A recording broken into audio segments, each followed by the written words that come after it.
Hi there guys. Well, I've come out in the woods today to do a knife review. It wasn't one I was intending to do, but I posted this knife on my Instagram and I've had a lot of requests to do a video review, so here I am. The knife in question is the Gso 4.7.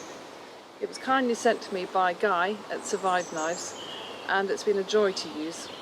I have the smaller 4.1 which I've had for well over a year, so I'm going to sort of bring that into the video too and just show you a bit of comparison between them both, and just but mainly focus on this and do lots of field tests so you can see how it works.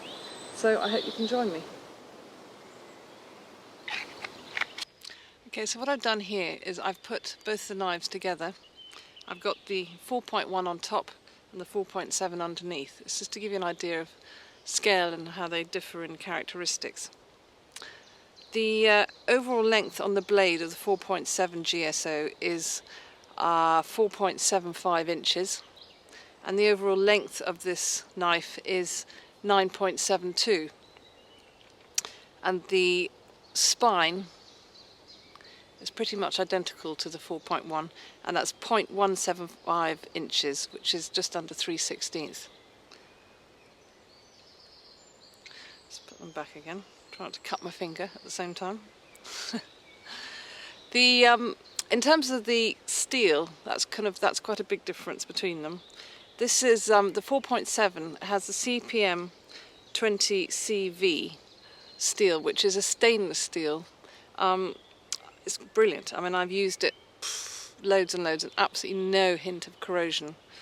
And on the 4.1 I've got the CPM 3V, which is as tough as you like. It's not stainless, so it's more inclined to corrosion, but actually, to be honest, I've never had an issue with it.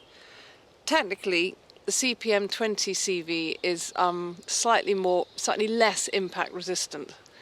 But again, to be honest, I've used it, I've worked it hard, and I can't really say that. I mean, it's so robust. I don't have any issues with it at all.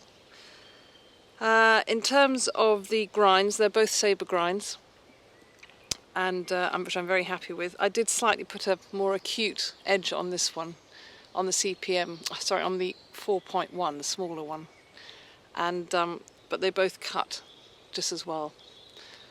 And in terms of the finish of the steel, the 4.1 has got a tumbled finish, which I don't know if you can see. And the 4.7, which I have, has a peen finish, so it almost looks coated, but it's not.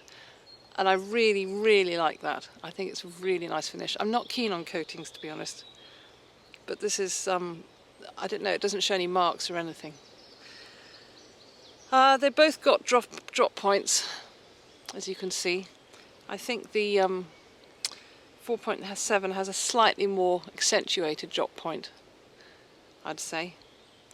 And in terms of the scales, they've both got the similar scales, and the micarta scales, sorry I couldn't remember the name for a second, micarta scales, but the 4.7, what Guy's done is he's slightly made more swelling, I don't know if you can see, more swelling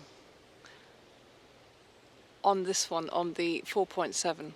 Which does make a difference, I have to say. You don't get any hot spots. This one on the 4.1, if I work it really hard, I do get a bit of hot spots. But this one, the 4.7, I don't. So that's kind of it on all the specs, really. The final one is the on the scales. He's used a Torx T25 style. So, and he sends a little bit with it, but you can get these bits anywhere to take off the scales. On the old 4.1 it was just basic screws, which in fact I like. I know aesthetically they're a bit more kind of basic, but it's great because you can just use anything to take off the scales, but you don't really have much need to be honest. You can very easily put the paracord through the pommel, which they both have. Again, it's a good pounding pommel, but you can very easily put the paracord through without taking the scales off. So I can show you here now. You can see you just feed it through and then pull hard using a piece of inner paracord and it'll come through.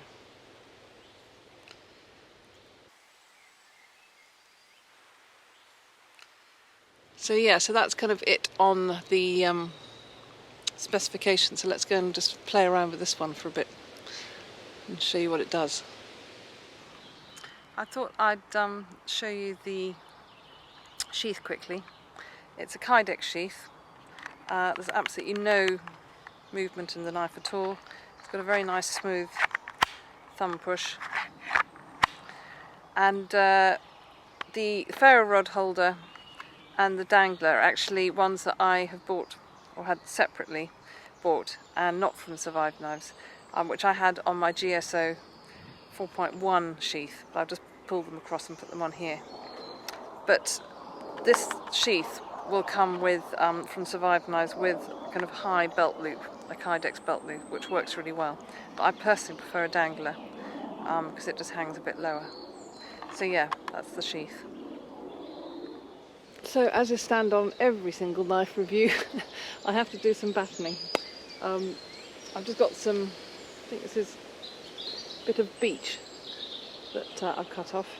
It's not particularly fat, but it's just really to show you that it does do what it says.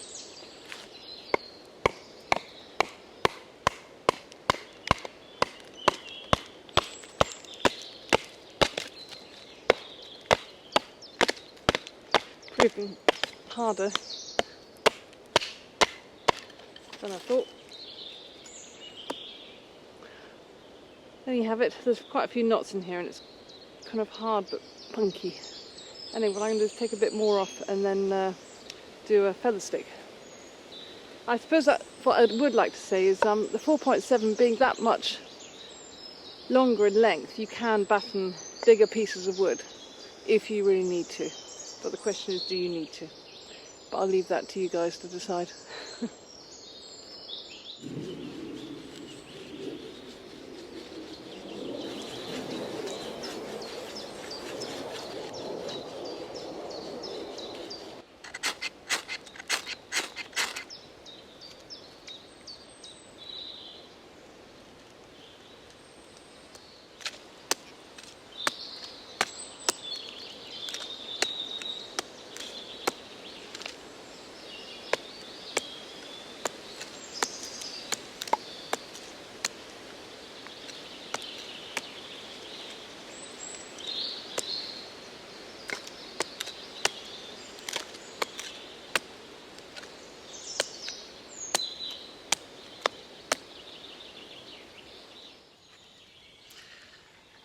Now guys, this is not the most hygienic, obviously, of surfaces to be doing food prep on, but I just put a couple of vegetables out just to show you how this cuts as a sabre grind, and having a quite thick knife, how it slices. So we're just going to chop a few onions. I'll clear all this up at the end. And as I say, this is not how I'd normally prepare food on an old rotten log. But as you can see, it does well doing a fine slice on the onion, on the potato, equally easy. I guess what I'm trying to say is I like a knife that's completely versatile but also incredibly tough, which that's what I love these Survive knives. Finally the carrot, which are always notoriously hard to cut. Well, they always seem to chop off, but as you can see, getting my finger in a better place, it cuts brilliantly. So yeah, a versatile knife.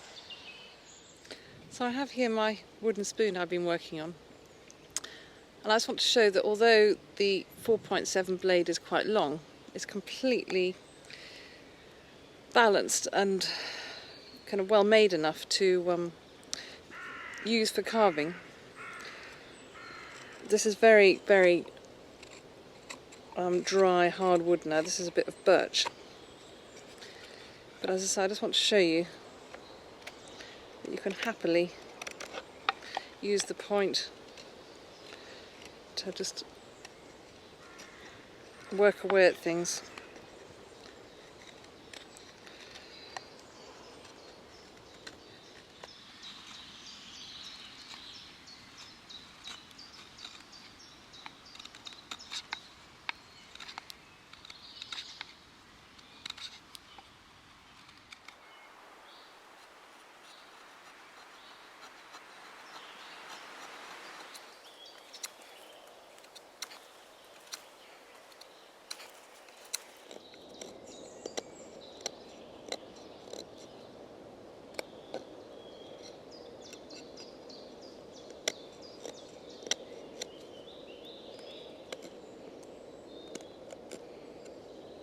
So, this is the end of my review of the GSO 4.7.